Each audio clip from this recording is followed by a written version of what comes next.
2026-এর বিধানসভা ভোট আরও এক বছরের বেশি সময় হাতে থাকলেও ইতিমধ্যেই জনসংযোগ কর্মসূচি শুরু করে দিয়েছে শাসক তৃণমূল কংগ্রেস। কোচবিহার দক্ষিণ বিধানসভা কেন্দ্রে তৃণমূল কংগ্রেসের জেলা সভাপতি অভিজিৎ দেব ভৌমিক তিনিও ইতিমধ্যে জনসংযোগ কর্মসূচি করছেন। ভোরবেলা থেকে ব্যাপক জনসমাগম করে শুরু করে দিয়েছেন জনসংযোগ। জনসংযোগে বরাবরই শাসক দলের থেকে বহুগুণ পিছিয়ে থাকে বিরোধীরা। কিন্তু প্রশ্ন উঠছে মাঠে না থেকে শুধুমাত্র ভোট আসলে পরেই পথে দেখা যায় বিরোধীদের আদৌ কি এই স্ট্র্যাটেজি নিলে 2026-এর বিতরণী পার করতে কোন ফায়দা আদৌ লড়তে পারবে বিরোধীরা, সেটাই প্রশ্ন থেকে যাচ্ছে রাজনৈতিক মহলে। এইটা করার পরে আমরা এই বুথের মতো হতে পারি না,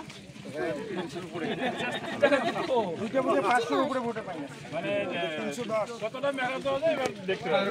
পুরোটাই এবার একটু নামেন নামে প্রার্থী যেটা আগস্টে সমস্ত দাবি তো পূরণ করে দিলাম, রাস্তাঘাট কাজ করে যাচ্ছে। এটা তো আমাদের দীর্ঘদিনের একটা ইয়ে ছিল, বৃষ্টি হয়েছে সঙ্গে হাঁটা।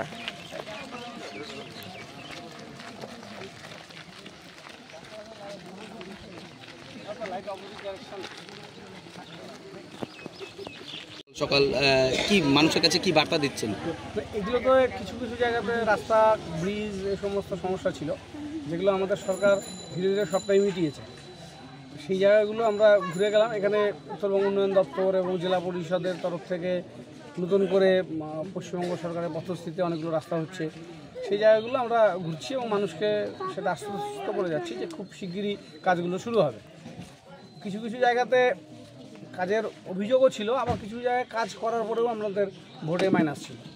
সেই জায়গাগুলো ঘুরে তাদের সাথে আমাদের কি অসুবিধে আছে, আমাদের সম্পর্কে তাদের কোনো অভিযোগ আছে কি না সেগুলো জানার চেষ্টা করা, স্থানীয় নেতৃত্বদের নিয়ে ঘোরা, একটা লোকাল পঞ্চায়েত বুথ সভাপতি যারা স্থানীয় কর্মী তাদের সাথে কথা বলার সুযোগ হচ্ছে। বিশেষ করে কি 26-এর ভোটকে কেন্দ্র করেই কি মানুষের অভিযোগ শুনতে রাস্তায় বেরোন?